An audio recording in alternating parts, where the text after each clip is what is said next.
First जो important terms आ रही है वो है टोटीपोटेंसी। टोटीपोटेंसी एक लैटिन वर्ड है जो कि टोटीपोटेंशिया से मिलकर बना है। इसका अर्थ होता है एबिलिटी फॉर ऑल थिंग्स, यानी जितनी भी सेल्स होती हैं सभी के अंदर डिवाइडेशन की पावर होती है। Is the ability of a single cell to divide and produce all of the differentiated cells in an organism. Spores and zygotes are example of totipotent cell. ये बहुत मोस्ट इम्पॉर्टेंट है, 1 नंबर या 2 number की definition में आने के इसके पूरे चांसेस होते हैं। Gottlieb Haberlandt discover totipotency. He is known as the father of plant tissue culture, यानी गॉटलिव हैबरलैंड ने इस टोटीपोटेंसी के बारे में सबसे पहले बताया था, इसीलिए गॉटलिव हैबरलैंड को प्लांट टिश्यू कल्चर का फादर कहा जाता है। ये क्वेश्चन तुम्हारे कॉम्पिटिटिव एग्जाम्स के लिए तैयार हो जाता है, मोस्ट इंपॉर्टेंट है, बहुत बार एग्जाम्स में आया हुआ भी है। इसके बाद हम टोटीपोटेंसी को समझते हैं कैसे कि एक स्पर्म है, ओव्यूल के साथ जाकर क्या होगा, फ्यूज़ होता है, फर्टिलाइजेशन, स्पर्म विद एग के साथ फ्यूज़ हुआ, फ्यूज़ होने के बाद हमें पता है कि क्या हो जाता है, जाइगोट का फॉर्मेशन हो जाता है। अब ये जो जाइगोट का फॉर्मेशन हुआ है, अब इस जाइगोट की जो सेल्स होती हैं इनके अंदर एबिलिटी होती है आगे फर्दर डिवाइड करने की, यानी एबिलिटी फॉर ऑल थिंग्स, सभी के अंदर आगे फर्दर डिवाइड होने की एबिलिटी। तो ये सेल्स जिनके अंदर आगे फर्दर डिवाइड होने की एबिलिटी है वो क्या बना देती हैं, टोटीपोटेंट सेल्स। अब ये टोटीपोटेंट सेल्स में तो डिवाइड होने की पावर है, तो ये फर्दर फिर डिवाइड हो जाएंगी और टोटीपोटेंट सेल्स फर्दर डिवाइड होकर क्या बनाएगी, प्लूरोपोटेंट सेल्स। और ये प्लूरोपोटेंट सेल्स कहाँ कहाँ प्रेजेंट हो सकती हैं, एक्टोडर्म में, एंडोडर्म में, मीजोडर्म में। एक्टोडर्म, एंडोडर्म, मीजोडर्म, ये टर्म्स सारी की सारी क्या हैं, तुम लोगों के लिए कोई नए टर्म्स नहीं है, सारी की सारी तुम लोगों को लास्ट सेमेस्टर में मैं बता चुकी हूँ। सेकंड जो मोस्ट इंपॉर्टेंट टर्म आती है वो होती है कैलस। कैलस क्या होता है, अनडिफरेंशिएटेड मास ऑफ सेल्स होती हैं, बहुत सारी सेल्स इकट्ठी हो जाती हैं जो कि क्या बनाती हैं, कैलस का फॉर्मेशन कहलाती हैं। कैलस का मेन काम क्या होता है, इन सेल्स को ये नहीं पता होता है कि तुम्हारा काम क्या है, ये किसी को रिकॉग्नाइज नहीं कर सकती हैं। इनका काम ये सिर्फ क्या करती रहती हैं, सिर्फ ग्रो करने का, आगे से आगे बढ़ती रहती हैं, लेकिन इनके सिर पैर कुछ भी नहीं, इनको कुछ नहीं पता कि तुम्हें करना क्या है। इसके बाद आती है थर्ड मीडियम। मीडियम क्या होते हैं, वो जिसके अंदर एंजाइम्स और हार्मोन का कंट्रोल इन्वायरमेंट में प्रेजेंट होते हैं, यानी उस वो मीडियम जिसमें कि पता होता है कि कितनी परसेंटेज एंजाइम की रिक्वायरमेंट है, कितना हार्मोन उसके रिक्वायरमेंट है, वो सारा का सारा कंट्रोल कंडीशंस में प्रेजेंट होता है।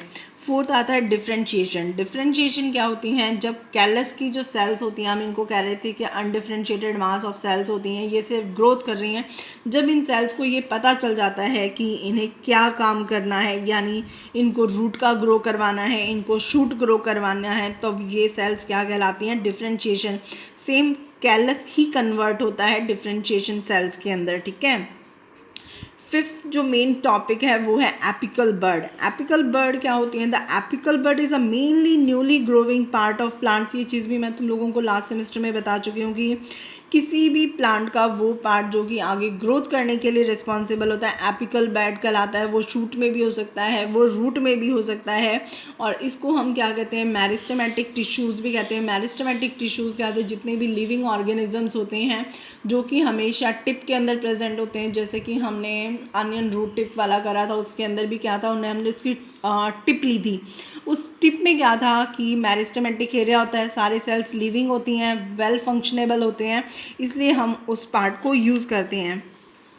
इसके अलावा अगर हम बात करें, the apical bud of a plant is the primary growing point located at the apex, यानी टिप के ऊपर प्रेजेंट होगा, of the stem and root. It is the dominant bud since it can cause all the axillary lateral buds below them to remain dormant, कि ये सारी growth के लिए भी रिस्पॉन्सिबल होते हैं। अगर इसको डायग्राम से समझाएं तो ये देखो, इसके जो टिप पे पार्ट है उसको क्या बोलते हैं, एपिकल या टर्मिनेटर बर्ड, जो कि क्या होता है, बाकी फर्दर रिस्पॉन्सिबल होता है इसकी ग्रोथ करने के लिए। ये एक्सिलरी या लैटरल बर्ड है, ये एक्साइल पार्ट है, लीफ है, पिटियोल है, स्टेम है। तो ये तुम्हें क्या होता है, अगर एपिकल बर्ड के ऊपर भी क्वेश्चन आ जाता है तो तुम्हें विद डायग्राम इसको समझाना होगा। इसके बाद हम कह सकते हैं कि टिश्यू कल्चर की ज़रूरत क्या पड़ गई, क्या एडवांटेज हैं टिश्यू कल्चर की, क्यों हम करवा रहे हैं। Regular and uniform supply of raw material, overcome fluctuation of in quality, disease free plant develop करने के लिए, easy purification biosynthesis of chemical compounds, modification in chemical structure, crop improvement, somatic hybridisation, biosynthetic pathways tracing.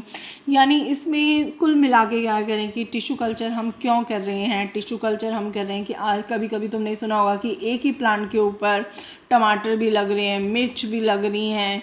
ये सारे के सारे किसकी help से हो रहे हैं? ये सारा का सारा जो देन है वो टिश्यू कल्चर की देन है। इसी वजह से जो हमारे इम्प्रूव क्रॉप्स आ रही हैं, वीट की इतनी सारी वैरायटी हैं, राइस की इतनी सारी वैरायटी हैं, ये सारी की सारी किसकी देन हो रही हैं? टिश्यू कल्चर की वजह से हमें इतनी सारी वैरायटीज़ मिल रही हैं।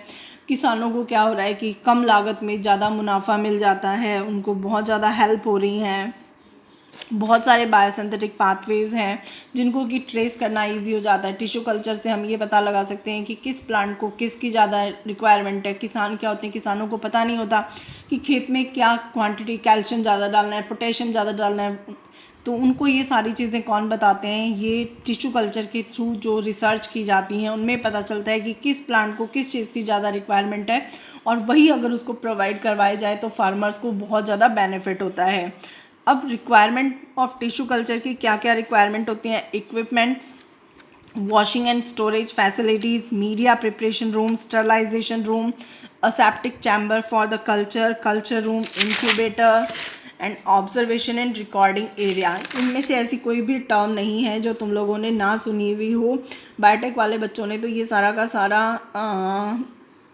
एरिया देखा हुआ होगा। जहाँ सुनील सर बैठते हैं उनके जस्ट पीछे वाला जो एरिया है वो सारा का सारा क्या है? कल्चर रूम है, जहाँ पर कि हम लोग हमारा मीडिया भी तैयार करते हैं और सारा का सारा फंक्शन करते हैं। अगर इसकी डायग्रामेटिक रिप्रेजेंट बात करते हैं तो जैसे ये एक प्लांट है।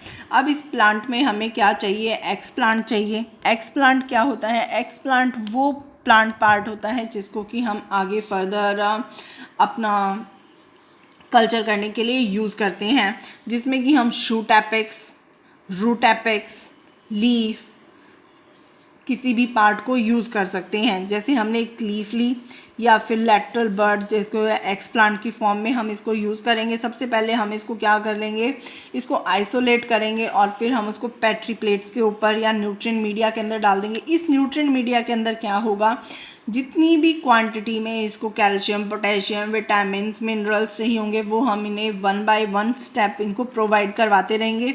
और जैसे जैसे इसको ये नरिशमेंट मिलता जाएगा, ये क्या हो जाता है? पूरा प्लांट धीरे धीरे डेवलप होना कर देता है और धीरे धीरे पूरा प्लांट रीजनरेट होकर वापस कंप्लीट एक प्लांट पार्ट से बहुत सारे प्लांट्स बन जाते हैं।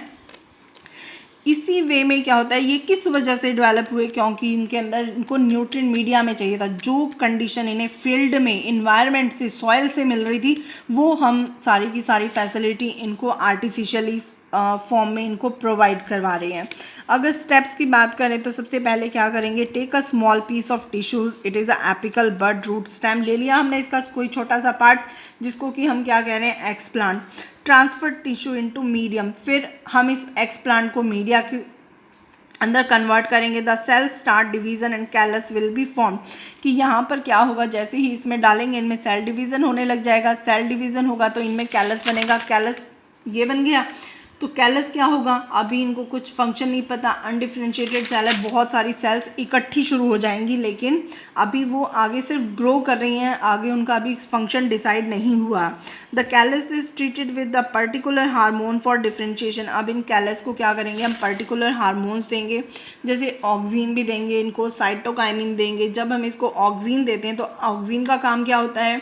शूट की ग्रोथ करने का। साइटोकाइनिन का काम क्या होता है? रूट की डेवलपमेंट करने का। जैसे ही हम इसको ऑक्सीन देते हैं तो इसके अंदर क्या होता है कि शूट का डेवलपमेंट होना शुरू हो जाता है। फिर हम इसको क्या करते हैं?